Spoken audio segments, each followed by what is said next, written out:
Assalamualaikum students, my name is Waqar Hassan and today we are going to discuss CSS past paper corrections of CSS 2020 paper.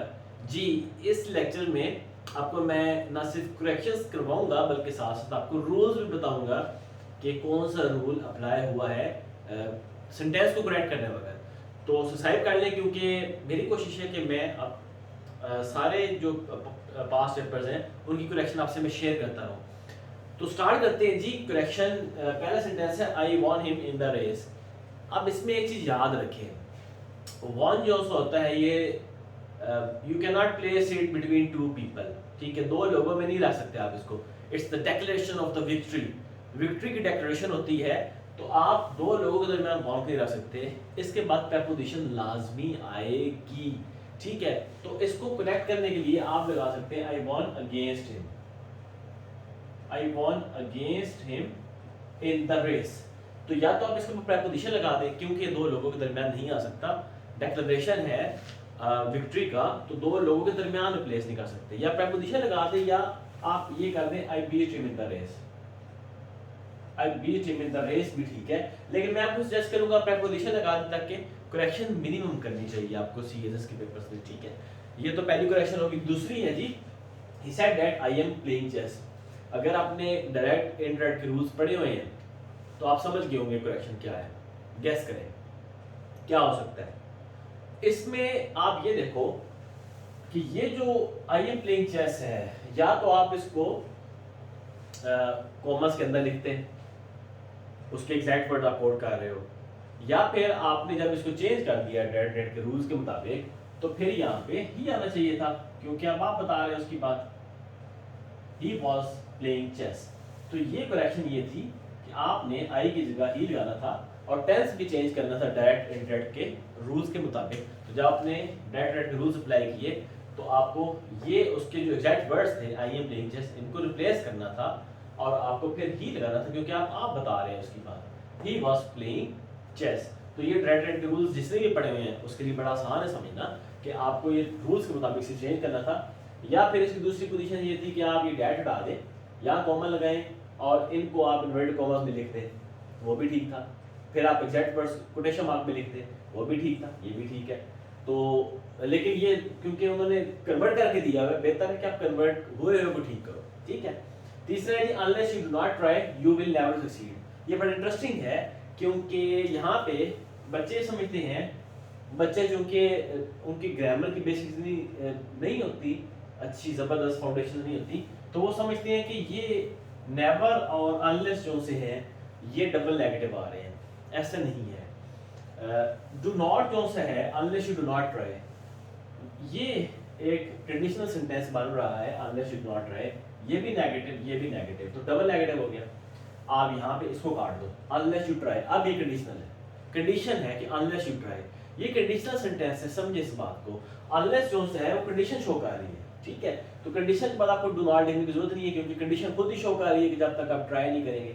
Unless you try you will never. अब यहाँ पे बच्चों की जिनकी grammar उसकी foundation इतनी नहीं अच्छी होती, वो समझते हैं कि नेवर जो सा है ये अनलेस और वो नेवर दो दफा नहीं आ सकते। नहीं, ये जो नेवर है ये इनडेफिनिट फ्रीक्वेंसी है। नेवर रूल ये होता है कि डेफिनेट और इनडेफिनिट फ्रीक्वेंसी जो सी होती है, ऑलवेज, नेवर, रेगुलरली, डेली, ये डेफिनेट और इनडेफिनेट फ्रीक्वेंसीज हैं, ये कभी भी फ्यूचर में नहीं आती। इनका जो सही यूज है वो आएगा प्रेजेंट और पास्ट इंडेफिनिट साथ। तो यहाँ पे नेवर लगा हुआ है फ्यूचर के साथ, तो आप इसको नहीं यूज कर सकते, तो यहाँ पे नॉट आना चाहिए था, नेवर नहीं आ सकता क्योंकि ये इनडेफिनिट फ्रीक्वेंसी है, ये हमेशा या पास्ट इंडेफिनिट में आएगी या प्रेजेंट इंडेफिनिट में आएगी, ये भी मैं आपको बता दूं। तो ये रूल याद रखने ग्रामर का, करेक्शन कर ले जिनको नहीं आता। अच्छा जी, ही रोट विद इंक। अच्छा आप मार्कर से तो लिख सकते हैं, इंक से आप इंक को पकड़ के तो नहीं लिख सकते ना, तो विद इंक क्यों आएगा, फिर इन इंक आएगा। आप मार्कर से लिख रहे हैं लेकिन इंक लिख रहे हैं, मतलब इंक के इस्तेमाल से आप लिख रहे हैं ना कोई भी वर्ड, ठीक है। इन इंक आता है, विद मार्कर कह सकते हो, विद इंक नहीं कह सकते। तो ये सिंपल सी करेक्शन थी, he wrote in ink. What country he belongs to. अब ये बड़ा इंटरेस्टिंग है कि व्हाट को विच से रिप्लेस कर दो, क्यों करो, वजह तो बताओ। ठीक है, सोचें क्या वजह हो सकती है, व्हाट को विच से क्यों रिप्लेस करें, व्हाट क्यों नहीं ठीक। तो इसकी वजह ये है, व्हाट एक जनरल बात के लिए होता है जहां पे ऑप्शन बहुत ज्यादा होते हैं आपके पास। विच स्पेसिफिक बात कर रहा होता है किसी स्पेसिफिक बात के लिए, या कंट्री की बात स्पेसिफिकली हो रही है, किस कंट्री से। थोड़े से ऑप्शन हैं उसमें से आप पूछ रहे हैं किस कंट्री से। जब ऑप्शन लिमिटेड होते हैं तो विच आता है, जब ऑप्शन ज्यादा होते हैं तो व्हाट आता है। तो व्हाट जनरल बात के लिए, विच स्पेसिफिक बात के लिए होता है। तो अब हम स्पेसिफिक बात कर रहे हैं कंट्री की, किसी स्पेसिफिक कंट्री की बात कर रहे हो आप, इसलिए विच आया है, व्हाट नहीं आया।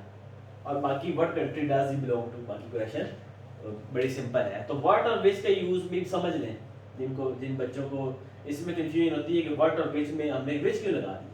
तो विच इसलिए लगाया है, ये स्पेसिफिक कंट्री की बात कर रहे हैं। व्हाट लगाते तो जनरल किसी की बात कर रहे थे, आप स्पेसिफिक बात कर रहे हैं। और ये भी होता है कि जब ऑप्शंस कम होते हैं तो आप विच लगाते हैं, जब बहुत ज्यादा ऑप्शन आपको तो व्हाट लगा दें। ठीक है, तो ये आप कंफ्यूजन दूर करें अपनी। तो ये आपकी फिफ्थ भी होगी। Sixth, when he reaches to manhood he will visit England. यहाँ पे प्रेपोजिशन देखें जरा, सही इस्तेमाल है उसका। टू क्या होता है, टू डायरेक्शन शो करती है, टू डायरेक्शन शो करती है टुवर्ड्स समथिंग। तो when he reaches towards manhood, really. तो आपने इसको सिर्फ खत्म कर देना है।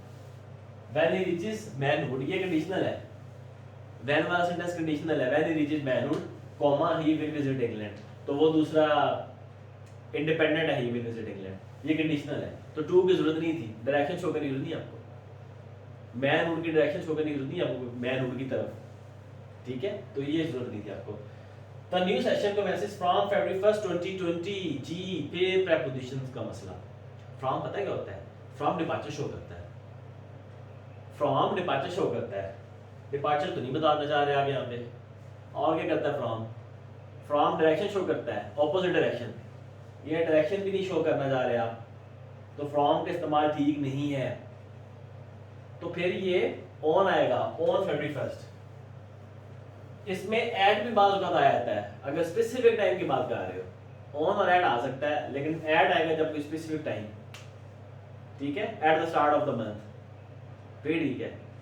ऑन आप फरवरी डेट बता रहे हैं तो उस दिन की जिक्र के लिए आप ऑन करते हैं। मेरे लेक्चर बनवाना हुआ है ऑन और ऐड के ऊपर, मेरे इस पे यूट्यूब के ऊपर अपलोड किया हुआ मैंने, देख लें आप उसको, आप मजीद क्लैरिटी हो जाएगी। Please send this address on my address, oh sorry, please send this letter on my address.